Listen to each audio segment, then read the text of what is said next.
4 भूखंड होगा कि कुछ भू माफिया उस भूखंड को हड़पाने की पूरा प्रयास कर रहे थे। उसमें बड़े बड़े नामी गिरामी कुछ नेता भी थे उसके अंदर। उस भूखंड में से एक भूखंड बचा, वो सेंचुरियन गार्डन।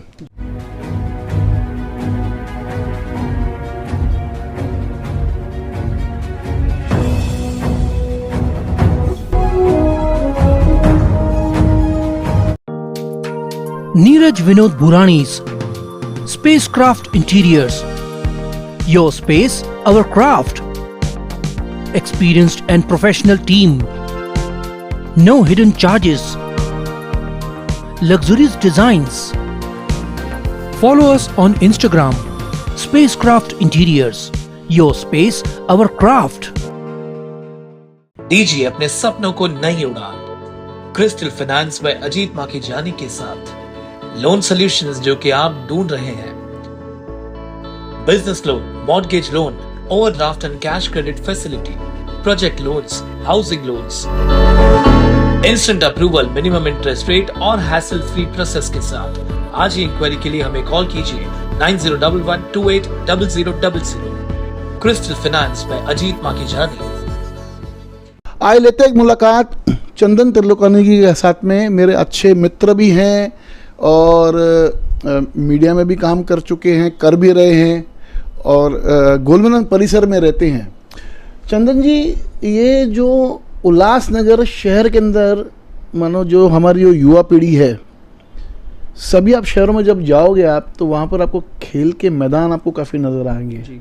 कल्याण चले जाओ, अंबरनाथ चले जाओ, उल्लासनगर इन सब चीज़ों से काफ़ी वंचित रहा है। आप देखिए जहाँ पे रहते हो गोलमेदान परिसर में, वहाँ पर एक गोल मैदान जो एक बहुत बड़ा खेल का मैदान किस टाइम पे हुआ करता था जब हम छोटे थे। मुझे याद है हम वहाँ पे वॉलीबॉल खेलते थे। यहाँ पे भगवंती नवन स्टेज है, वहाँ पे हम क्रिकेट खेला करते थे। उसके आगे वाले में जाएंगे तो एक 3-4 मैदान थे उस एक मैदान के अंदर। अभी पूरा ऑक्यूपाइड हो चुका है और काफ़ी शिकायतें भी आती है कि रात को कुछ गलत लोग आके वहाँ पे कुछ नशा प्रकार के ऐसे कुछ चीज़ें करते हैं। तो क्या लगता है कि शहर का जो युवा का जो भविष्य है वो कहीं ना कहीं हम लोग ने ऐसे लग रहा है कि भाई हम लोग ने अपने युवा पीढ़ी को दिया ही नहीं है। क्या कहेंगे इस विषय के ऊपर? जगी जी, सबसे पहले तो उल्लासनगर वासियों को विशेषतः चंदन त्रिलोकानी का नमस्कार और सबसे बड़ा नमस्कार यहाँ के नेतागण और उल्लासनगर महानगर पालिका के अधिकारियों को। बड़ी खुशी की बात है कि फिर सुबह होगी चैनल के द्वारा आपने ये पहल की और उल्लासनगर पैनल नंबर 5 जिस गोल मैदान की आप अभी बात कर रहे हैं वहाँ का विषय आपने अपने चैनल के माध्यम से और मेरे मुख मंडल से अगर आप सुनना चाहोगे तो बहुत ही अलग अलग चीज़ें आपको सुनने को मिलेंगी। सर, सबसे पहले तो मैं ये चीज़ कहूँगा कि उल्लासनगर में काफ़ी सारे मैदान पहले हुआ करते थे जिसमें गोल मैदान का जो नंबर है वो प्रमुख मैदानों में आता था, नंबर 1 पे कहते थे जी। और अगर आप बहुत अच्छे से सुनना चाहते हैं तो 80, 90 और 2000 के दशक के बच्चे जो अब खुद पिता हो गए होंगे, सही, उनके मुखमंडल से अगर आप ये चीज़ें पूछेंगे तो आपको पूरी तरह से गोल मैदान की व्यथा, पहले की परिस्थिति और अभी की व्यथा पूरे तरीके से आपके सामने आएगी। क्योंकि हम जब छोटे थे तो हमारा तकरीबन आधे से ज़्यादा समय गोल मैदान के खुले वातावरण में हमारा बीतता था। जहाँ नज़र जाती थी वहाँ पे आपको मैदान ही मैदान नज़र आता था और लगभग बड़े बड़े जार भी हुआ करते थे। जी बिल्कुल। उसके बाद राजनीतिक परिवेश जो चेंज हुआ और उल्लासनगर में जो NGOs और कई सारी संस्थाएं जिनको सामाजिक कहिए या धार्मिक कहिए या इस तरह की कई सारी जो ऑर्गेनाइजेशंस हैं, उन्हें जब ये पता लगा कि हमें मैदान मिल सकते हैं तो सबसे पहला गोल मैदान ही था जिसको टुकड़ों में बांटा गया। अब मैं यहाँ नाम ले भी लूँ तो कोई बड़ी गुरेज की बात नहीं है। आपको तो सभी को पता ही है कि गोल मैदान पे आधे से ज़्यादा आधिपत्य अभी किस संस्था का है। और पहले जो रिक्वेस्टिंग मोड में बात होती थी, आजकल मनमानियाँ चल रही हैं। अच्छा जी, किस प्रकार की मनमानियाँ, क्या आपको क्या जानकारी इस विषय में? देखिए, मैदानों में कभी भी कंस्ट्रक्शंस करना अलाउड नहीं है वहाँ पे संस्थाओं द्वारा कंस्ट्रक्शंस की हुई हैं, अपने रूम्स वगैरह सब बनाए हुए हैं। उसके अलावा उल्लासनगर एक व्यापारी वर्ग वाला शहर है। यहाँ पे बाज़ारें 10, साढ़े 10, 11 बजे तक जो है वो चालू रहती हैं, खुलती सुबह लेट हैं और रात को बंद भी लेट होती हैं। तो एक व्यापारी जो 8:30, 9 बजे अपने दुकान से वापस आएगा तो वो चाहेगा कि यार खाना वगैरह खा के मैं अपने मैदान में थोड़ी सी एक्सरसाइज या एक कहते हैं कि टहलने चले जाऊँ। तो तब ये हो गया है कि आजकल 9:30 और 9:45 बजे मैदान को कुंडी लगा दी जाती है। तो आखिर इंसान जाए कहाँ? खेल के मैदान की अगर हम बात करें तो खेल के मैदान को व्यापारिक दृष्टिकोण दे दिया गया है हमारे नेताओं ने और मनपा ने। मुझे ये चीज़ समझ में नहीं आ रही कि नेताओं ने उल्लासनगर के कई सारे भूभाग, कई सारे जो खुले एक जो मैदान हुआ करते थे उनमें उन्होंने प्राइवेट टर्फ्स बना के रखे हैं। हाँ। और जो फ्री जोन जैसे गोल मैदान हो गया, वीटीसी ग्राउंड हो गया, ये जो फ्री वाली एरियाज थी आज उन पर भी ये लोग कमर्शलाइजेशन कर रहे हैं और उसके बाद में वहाँ भी अलग अलग प्रोजेक्ट्स लाके एक आम इंसान और एक आम खिलाड़ी और एक आम नागरिक के हाथों से मैदान छीने जा रहे हैं। तो ये बहुत गहनता से विचार करने वाली बात है कि हम अपने शहर के बच्चों को आखिर फ्री के मैदान क्यों नहीं देना चाहते? कहाँ पर मंशा अटकी हुई है?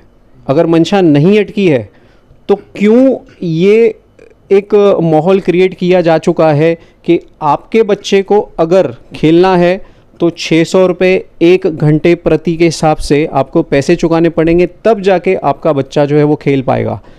क्या उल्लासनगर का शासन और उल्लासनगर के इतने प्रख्यात नेता इस बात की सोच नहीं रखते?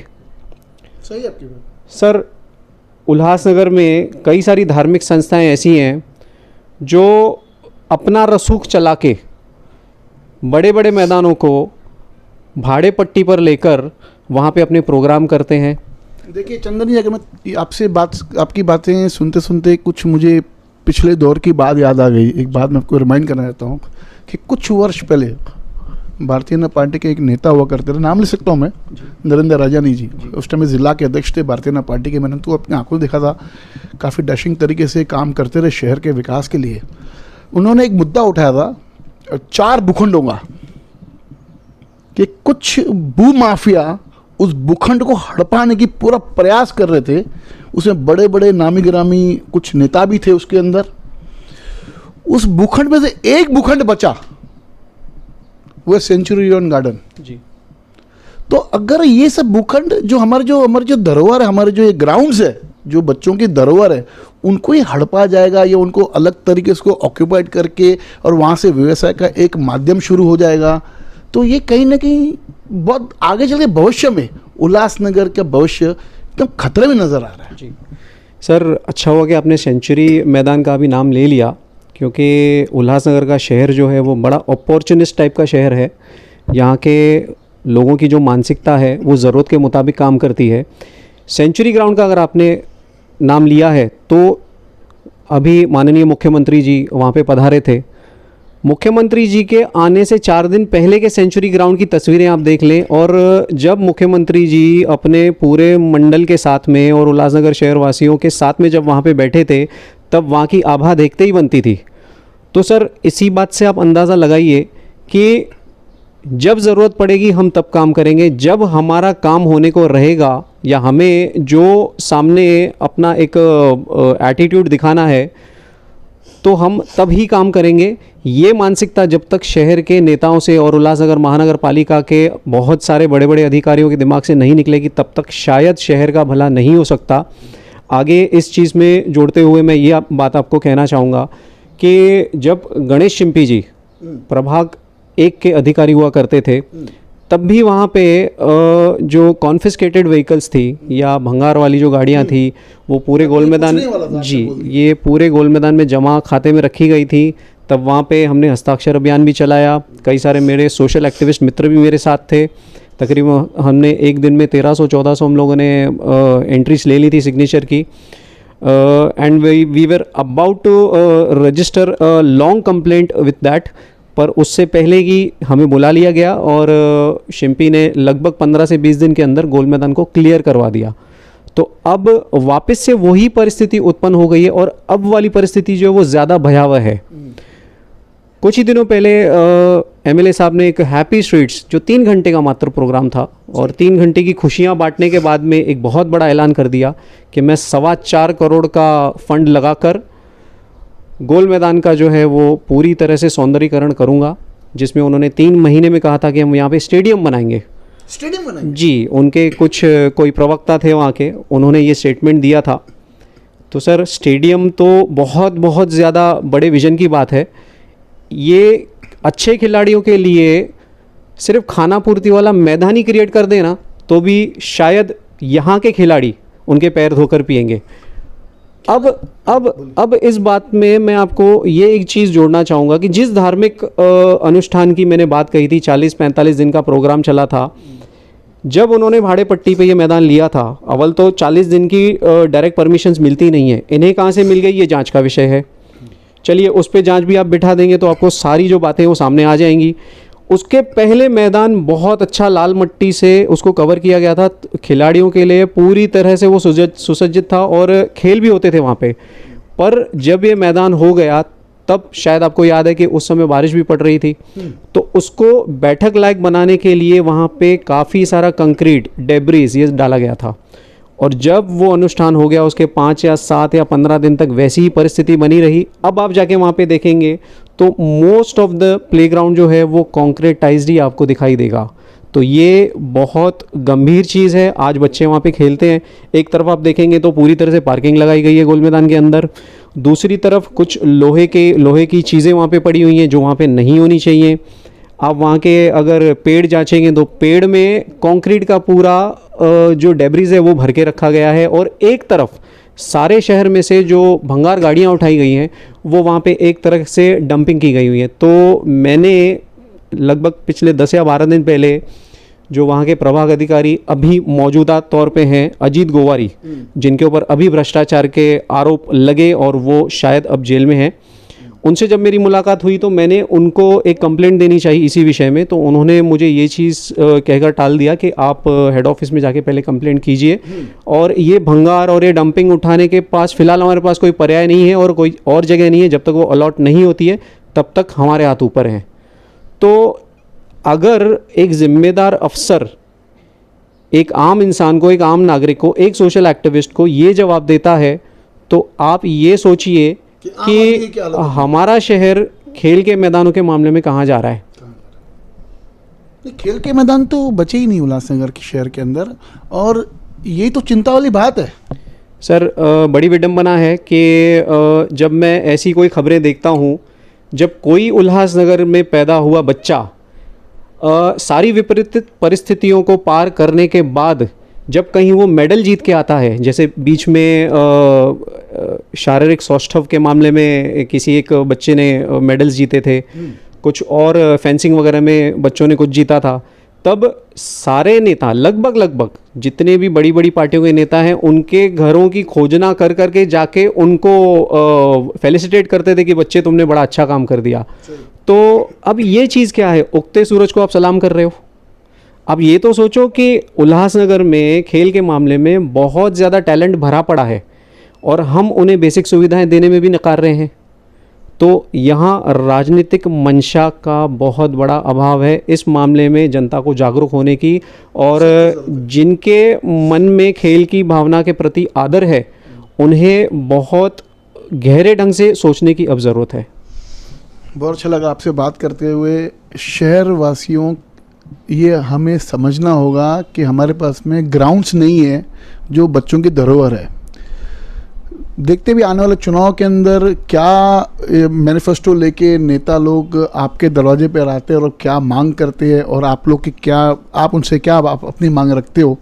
शहर में गोल मैदान एक मात्र एक ऐसा ग्राउंड है जो सबसे पहले हुआ करता था, आज भी है, लेकिन टुकड़ों में बंटने के बाद में आज गोल मैदान परिसर की बहुत बुरी हालत है।